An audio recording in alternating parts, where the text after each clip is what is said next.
ಮುಂದಿನ ರಾಜಕಾರಣದ ಒಂದು ದಿಕ್ಕನ್ನು ಕೊಡುವಂಥ ಒಂದು ಕೆಲಸ ಅಷ್ಟೇ. ಪಕ್ಷದಲ್ಲಿ ಏನು ತೀರ್ಮಾನ ತಗೋತಾರೆ ತಗೊಂಡ್ಕೊಳ್ಳಿ. ಆದರೆ ಈ ಥರಲ್ಲಿ ಈಗ ಗ್ರಾಮ ಪಂಚಾಯತಿಗೆ ರಿಸರ್ವೇಷನ್ನು ಮೊದಲಿಂದ ಯಾಕೆ ಬರಲಿಲ್ಲ, ಹಾಗಾದ್ರೆ ಜಿಲ್ಲಾ ಪಂಚಾಯತಿ ರಿಸರ್ವೇಷನ್ ಮೊದಲಿಂದ ಯಾಕೆ ಬರಲಿಲ್ಲ? ನಮ್ಮದು ಇನ್ಸೆಪ್ಷನ್ ಮಾಡ್ಬೋದಿತ್ತಲ್ಲ ಅವ್ರಿಗೆ.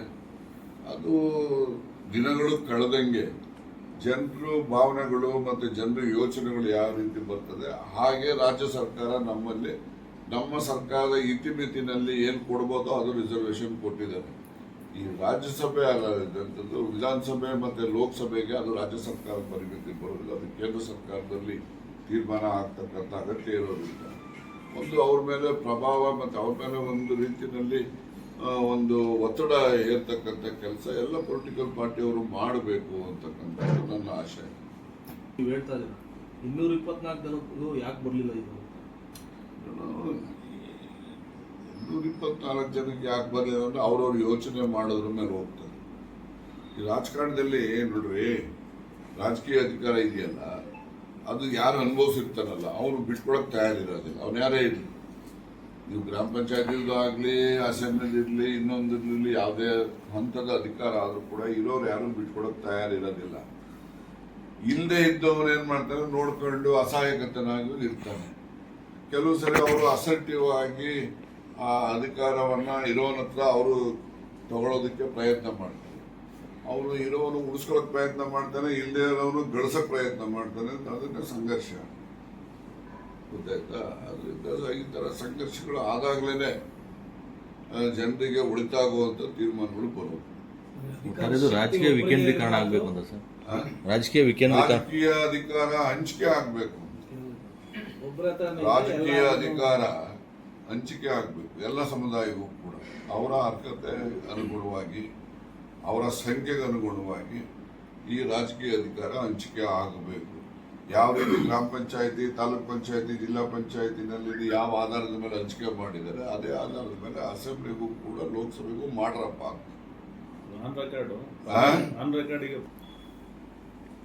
ಇವತ್ತು ರಾಜ್ಯದಲ್ಲಿ ಒಂದು ಹೊಸ ಸಂಚಲನ ಆಗುತ್ತೆ. ನೀವು ಹೇಳಿರೋದು ನೋಡಿ, ಅಧಿಕಾರ ಒಬ್ಬರಿಗೆ ಇರಬಾರ್ದು, ಎಲ್ಲಾರ್ಗು ವಿಕೇಂದ್ರೀಕರಣ. ಹೌದಲ್ವಾ? ಮತ್ತೆ ಯಾಕೆ ಮಾಡಿದ್ರಿ ಜಿಲ್ಲಾ ಪಂಚಾಯತಿ, ತಾಲೂಕ್ ಪಂಚಾಯತಿ, ಗ್ರಾಮ ಪಂಚಾಯತಿ ಯಾಕಪ್ಪ ಮಾಡಿದ್ರಿ ರಿಸರ್ವೇಷನ್? ಅಸೆಂಬ್ಲಿಗೆ ಲೋಕಸಭೆಗೆ ಇದ್ದಂಗೆ ಮೊದಲು ಇತ್ತು, ಹಂಗೆ ನಡ್ಕೊಂಡು ಹೋಗೋದು. ನೀವು ಯಾಕೆ ಮಾಡಕ್ ಬಂದಿದ್ರಿ? ನೀವು ರಾಜಕೀಯ ಅಧಿಕಾರ ಹಂಚಿಕೆ ಆಗ್ಬೇಕು. ವಿಕೇಂದ್ರೀಕರಣ ಬೇರೆ. ರಾಜಕೀಯ ಅಧಿಕಾರ ಜನಸಂಖ್ಯೆಗೆ ಅನುಗುಣವಾಗಿ ಅದು ಹಂಚಿಕೆ ಆಗ್ಬೇಕು ಅಂತಕ್ಕಂಥ ಯೋಚನೆಯಿಂದ ಅದು ಹಂಚಿಕೆ ಆಗಿರೋದು. ಅಲ್ಲೇ ಹಂಚಿಕೆ ಮಾಡೋ ಇಲ್ಲಿ ಯಾಕೆ ಮಾಡಬಾರ್ದು? SC/ST ಹೊರತುಪಡಿಸಿ ಉಳಿದಂತ ಸಣ್ಣ ಪುಟ್ಟ ಸಮಾಜಕ್ಕೆ ಎಲ್ಲ ಸಮುದಾಯಗಳಿಗೂ ಕೂಡ ಈಗ ಗ್ರಾಮ ಪಂಚಾಯತಿ, ಜಿಲ್ಲಾ ಪಂಚಾಯತ್, ತಾಲೂಕ್ ಪಂಚಾಯತಿ ಹೆಂಗ ಸಿಗ್ತದೆ, ನೀವು ಅದೇ ಥರ ನಿಮ್ಮ ವಿಧಾನಸಭೆಗೆ ಮತ್ತೆ ಲೋಕಸಭೆಗೆ ಮಾಡಿ. ಆಗ ಎಲ್ಲ ಸಮುದಾಯದವರೆಗೂ ರಾಜಕೀಯ ಅಧಿಕಾರ ಹಂಚಿಕೆ ಆಗ್ತದೆ ಅಂತಕ್ಕಂಥದ್ದು ನನ್ನ ಭಾವನೆ. ಅದು ಒಳ್ಳೆ ಒಂದು ಹೆಜ್ಜೆ. ನಾವು ರಾಜಕೀಯ ಅಧಿಕಾರ ಹಂಚಿಕೆ ಮಾಡ್ತಕ್ಕಂಥ ದೃಷ್ಟಿನಲ್ಲಿ ಇಟ್ಟಾಗ ಆಗ್ತದೆ.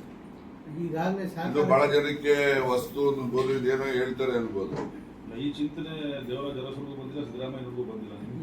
ಇಲ್ಲ, ಸಿದ್ದರಾಮಯ್ಯನವರಿಗೆ ಒಂದು ಬಹಳ ಹಿಂದೆ ಜಾಲಪ್ಪನವರಿದ್ದಾಗ ಒಂದು ಮೋಸ್ಟ್ಲಿ 85-86 ಆ ಪೀರಿಯಡಲ್ಲಿ ಇರಬೇಕು. ಒಂದು ಬೆಳಗಾಮಲ್ಲಿ ಒಂದು ಸಮಾವೇಶ ಆಯಿತು. ಅಲ್ಲಿ ಒಂದು ಸಮಾವೇಶ ಅಂದರೆ ಅದೊಂಥರ ವಿನೂತನವಾಗಿ ಮಾಡೋದು. ಬಿಸಿಲಲ್ಲಿ ಜನ ನಿಂತ್ಕೋಬೇಕು, ಡಯಾಸು ಚಿಕ್ಕದು ಡಯಾಸ್ ಹಾಕೋದು, ಡಯಾಸ್ ಮೇಲೆ ಕೂತಿರೋ ಗೆಸ್ಟನ್ನು ಕೂಡ ಬಿಸಿಲಲ್ಲಿ ಇರಬೇಕು. ಆ ಥರ ಒಂದು ಪ್ರಾಯೋಗಿಕ ಅಂದರೆ ಶಾಮಿಯಾನ ಹಾಕಿ ಇದಾಕಿ ಇವೆಲ್ಲ ದುಡ್ಡಾಗಿ ಖರ್ಚು ಮಾಡಬೇಕು ಅನ್ನೋದು ಇದ್ರೂ ಇರ್ಬೋದು. ಅಥವಾ ಅಲ್ಲಿ ಅದರ್ ಹ್ಯಾಂಡ್ ಇಲ್ಲಪ್ಪ ಎಲ್ಲರೂ ಬಿಸಿಲಲ್ಲೇ ಇರೋಣ, ಡಯಾಸ್ನಲ್ಲಿ ಕೂತ್ಕೊಳ್ಳೋರು ಇರ್ಬೋದು, ಸಾಮಾನ್ಯ ಜನ ಇರ್ಬೋದು, ಎಲ್ಲ ಬಿಸಿಲಲ್ಲಿ ಇರಬೇಕು ಅಂತೇಳಿ ಒಂದು ಡಯಾಸು, ಒಂದು 10 ಜನ ಕೂತ್ಕೊಳ್ಳೋಕೆ ಡಯಾಸು, ಮಿಕ್ಕಿದೆಲ್ಲ ಅವ್ರಿಗೂ ಬಿಸಿಲು, ಅಲ್ಲ ಮುಂದಿಂತಿರೋರ್ಗೂ ಬಿಸಿಲು. ಈ ಥರದಲ್ಲಿ ಒಂದು ವಿನೂತನವಾದಂಥ ಒಂದು ಕಾರ್ಯಕ್ರಮ ಅಲ್ಲಿ ಇವರು ಸತೀಶ್ ಜಾರಕಿಹೊಳಿ ಅವರು ಮಾಡಿರುವಂಥ ಭಾಳ ಹಿಂದೆ, ಮೋಸ್ಟ್ಲಿ 80-90 ಒಳಗಡೆ ಅವ್ರು ಜಾಲಪ್ಪನವರು ರಾವೆಲ್ಲ ಅಲ್ಲಿ ಒಂದು ಸಭೆಯಲ್ಲಿ ನಾನು ಭಾಷಣ ಮಾಡಿದ್ದೆ. ಬಟ್ ಯಾರು ಸೀರಿಯಸ್ ತಗೊಂಡಿಲ್ಲ. ಡಯಾಸ್ ಮೇಲೆ ಕೂತಂಥ ಮುಖ್ಯಮಂತ್ರಿಗಳು ಸೀರಿಯಸ್ ಆಗಿ ತಗೊಂಡು ಇದು ರಾಜಣ್ಣ ಈ ಥರ ಹೇಳಿದ್ದಾರೆ, ಆ ಥರ ಹೇಳಿದ್ದಾರೆ, ಅದು ಇದು ಅಂತೇಳಿ ಅದಕ್ಕೆ ಅವರು ಸ್ವಲ್ಪ ಒತ್ತು ಕೊಟ್ಟು ಮಾತಾಡಿದ್ರೆ ಒಂದು ಸ್ವಲ್ಪ ಸುದ್ದಿನೂ ಆಗ್ತಾ ಇತ್ತು, ಚಾಲನೆಗೆ ಬರ್ತಿತ್ತೋ ಏನೋ ಗೊತ್ತಿಲ್ಲ. ಆದರೆ ಅದು ಯಾರು ಅದ್ರ ಬಗ್ಗೆ ಹೆಚ್ಚು ಗಮನ ಹರಿಸ್ಲಿಲ್ಲ. ಆದರೆ ಇವತ್ತು ಆ ರೀತಿಯ ಒಂದು ರಾಜಕೀಯ ಅಧಿಕಾರ ಹಂಚಿಕೆ ಅವಶ್ಯಕತೆ ಜಾಸ್ತಿ ಇದೆ. ಅದಕ್ಕೋಸ್ಕರ ಒಂದು ಚಾಲನೆ ಕೊಡೋಣ ಅಂತಕ್ಕಂಥ ಚಿಂತನೆ ನಾನು ಮಾಡಿ. ಈಗ ನೀವು ಸಚಿವರಾಗಿದ್ದಾಗ, ಸಹಕಾರ ಸಚಿವರಾದಾಗ ಈ ಸಹಕಾರ ಇಲಾಖೆನಾಗೆ ಇದು ನಾಮಿನಿ ವಿಚಾರದಾಗೆ ಮೀಸಲಾತಿ ತಂದ್ರೆ ಅವಾಗ ಬೇರೆ ಸಮುದಾಯದವರು ತೀವ್ರ ವಿರೋಧ ಮಾಡಿದ್ರು. ಆದ್ರೂ ಅದು ಬಿಲ್ಲು ಪಾಸ್ ಆಯ್ತು. ಅದೇ ರೀತಿ ಇದನ್ನು ನಿಮ್ಗೆ ಹೇಳ್ತೀನಿ, ಬಿಲ್ಲು ಪಾಸ್ ಆಯಿತು, ಈಗ ಜಾರಿನೂ ಇದೆ. ನಿಮ್ಗೆ ಹೇಳ್ತೀನಿ, ಆ ನಾಮಿನೇಷನ್ದು ಬಹಳ ಜನಕ್ಕೆ ಸರಿಯಾಗಿ 80% ಎಜುಕೇಟೆಡ್ಸ್ ಇದ್ದಾರೆ, ಮತ್ತೆ ಅನ್ಎಂಪ್ಲಾಯ್ಡ್ ಯೂತ್ಸ್ ಇದ್ದಾರೆ ಜಾಸ್ತಿ. ಅವ್ರುಗಳು ಇವೆಲ್ಲ ಹೊಸ ವಿಚಾರಗಳನ್ನು ತಿಳ್ಕೊಳ್ತಾರೆ. ಹಾಗಾಗಿ ಸ್ವಲ್ಪ ಹೊಸ ಆಯಾಮಗಳು ಇವತ್ತಿನ ಜನರೇಷನ್ ಏನು ನಿರೀಕ್ಷೆ ಮಾಡ್ತಾರೆ ಆಳ್ವಿಕೆ ಮಾಡ್ತಕ್ಕಂಥವ್ರಿಂದ, ಆ ನಿರೀಕ್ಷೆಗಳನ್ನು ಮುಟ್ಟುವಂಥ ರೀತಿಯಲ್ಲಿ ಆ ರೀತಿ ಚರ್ಚೆಗಳು ಆಗಬೇಕು. ಮತ್ತು ಅವ್ರಿಗೂ ಕೂಡ ಇಲ್ಲಪ್ಪ ನಮ್ಮ ನಿರೀಕ್ಷೆಗೆ ಸ್ಪಂದಿಸುವಂಥ ಒಂದು ಚರ್ಚೆಗಳು ಇವೆಲ್ಲ ಆಗ್ತಾ ಇದ್ದಾವೆ ಅಂತ ಒಂದು ಅವರಲ್ಲೂ ಕೂಡ ಒಂದು ಆಸೆ ಹುಟ್ಟಬೇಕಲ್ಲ ಅವ್ರಿಗೂ. ನಮ್ದು ಹಿಂಗೆ ಆಗಬೇಕು ಅಂತ ಅನ್ಕೊಂಡಿದ್ದು ನಮ್ಮನ್ನು ಯಾರಪ್ಪ ಕೇಳ್ತಾರೆ, ನಮ್ದು ಯಾರು ನಡೆಯಲ್ಲಪ್ಪ, ಆ ರೀತಿಯ ನಿರಾಶಾ ಭಾವನೆ ಬರಬಾರ್ದು. ಯೂತ್ಸ್ ಇದಾರಲ್ಲ, youths constitute around 40% of the population. ಈಗ ಅವ್ರದ್ದೇ ಈಗೇನು ಹ್ಯೂಮನ್ ರಿಸೋರ್ಸಸ್ಸೇ ನಮ್ಮ ದೇಶಕ್ಕೆ ದೊಡ್ಡ ಆಸ್ತಿ. ಅವ್ರಗಳಿಗೆ ದುಡಿಯೋ ಕೈಗಳಿಗೆ ನಾವು ಕೆಲಸ ಕೊಡದೇ ಇದ್ರೆ ಅವ್ರ ಜೀವನದಲ್ಲಿ ನಿರಾಸೆ ಜಿಗುಪ್ಸೆ ಬಂದ್ಬಿಟ್ಟು ದೇಶ ಹೆಂಗೆ ಉಳಿಯುತ್ತದೆ, ನಿಮ್ಮ ಪರ್ ಕ್ಯಾಪಿಟ ಹೆಂಗೆ ಇಂಪ್ರೂವ್ಮೆಂಟ್ ಆಗ್ತದೆ. ನಾವು $5 ಟ್ರಿಲಿಯನ್ ಮಾಡ್ತೀವಿ ಇನ್ನು 10 ವರ್ಷಕ್ಕೆ ಅಂತ. ಯಾರು ದುಡಿಯೋರು ಇವರೇ ತಾನೆ, ಅವ್ರು ದುಡಿಗೆ ಅವಕಾಶ ಕೊಟ್ಟರು ತಾನೆ ದೇಶದ ಆಸ್ತಿ ಸೃಷ್ಟಿ ಆಗ್ಬೇಕಾದ್ರೆ. ಇದೆಲ್ಲ ಇದ್ದಾವೆ, ಇವೆಲ್ಲ ದೊಡ್ಡ ವಿಚಾರದಲ್ಲಿ ಚರ್ಚೆ ಮಾಡೋದಿರ್ತದೆ. ಬಟ್ ನಾನೇ ಸೀಮಿತವಾಗಿ ಈ ಒಂದು ಅಸೆಂಬ್ಲಿ ಮತ್ತು ಲೋಕಸಭೆಗೆ ಈ ಒಂದು 3 ಹಂತದಲ್ಲಿ ಕೊಟ್ಟಂಥ ರಿಸರ್ವೇಷನ್ಸ್ ಅಲ್ಲಿನೂ ಬರಬೇಕು ಅಂತಕ್ಕಂಥದ್ದು ಪ್ರಮುಖ ಉದ್ದೇಶ. ಈಗ ಬಿಹಾರ ಚುನಾವಣೆ ಒಂದು ರೀತಿಯಲ್ಲಿ ಕರ್ನಾಟಕ ರಾಜಕೀಯದ ಮೇಲೆ ಯಾವ ರೀತಿ ಪ್ರಭಾವ ಬೀರುತ್ತೆ? ಈಗ ನೀವು ಕೊಟ್ಟಿರೋ ಒಂದು ಹೇಳಿಕೆ ಒಂದು ರೀತಿಯಲ್ಲಿ ತಿರುವನ್ನ ಪಡ್ಕೊಳ್ತಾ ಅಲ್ಲಿ ಅಂತ. ಎಲ್ಲಿ ಈಗ ರಾಜಕೀಯದಲ್ಲಿ ಕರ್ನಾಟಕ ರಾಜಕೀಯದ್ದು ನೀವು ಬಿಹಾರ ಚುನಾವಣೆ ರಿಸಲ್ಟ್ ಬರೋವರೆಗೂ ಏನೂ ಆಗಲ್ಲ. ಆಫ್ಟರ್ ದಟ್ ಸಿದ್ದರಾಮಯ್ಯನವರಿಗೆ ರೀಶಫಲ್ ಮಾಡೋಕ್ಕೆ ಹೈಕಮಾಂಡ್ ಒಪ್ಪಿಗೆ ಕೊಟ್ಟರೆ ಅವರೇ 5 ವರ್ಷ ಇರ್ತಾರೆ. ರೀಶಫಲ್ ಮಾಡೋಕ್ಕೆ ಒಪ್ಪಿಗೆ ಕೊಡದೇ ಇದ್ರೆ ಮುಂದೆ ಏನಾಗ್ತದೆ ಅಂತ ಯಾರು ಹೇಳಲಿಕ್ಕಾಗೋದು.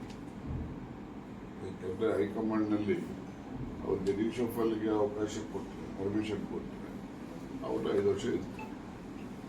ಅವ್ರಿಗೇನೋ ರೀಶಫಲ್ ಮಾಡಲಿಕ್ಕೆ ಅಥವಾ ಎಕ್ಸ್ಪ್ಯಾನ್ಷನ್ನು ಇನ್ನೊಂದು ಏನೋ ಅವ್ರ ತಲೆಯಲ್ಲಿ ಏನಿದೆ ಅದನ್ನು ಮಾಡಲಿಕ್ಕೆ ಹೈಕಮಾಂಡ್ನವರು ಅವ್ರಿಗೆ ಒಪ್ಪಿಗೆ ಕೊಡದೇ ಇದ್ದಾಗ ಆಗ ಪೊಲಿಟಿಕಲ್ ಡೆವಲಪ್ಮೆಂಟ್ಸ್ ಇನ್ಎವಿಟಬಲ್ ಅಂತ ಆಗ್ತದೆ ಅಂತ ನನ್ನ ಒಂದು ಅಸೆಸ್ಮೆಂಟ್ ಅಷ್ಟೇ, ಯಾರು ಹೇಳೋದಲ್ಲ.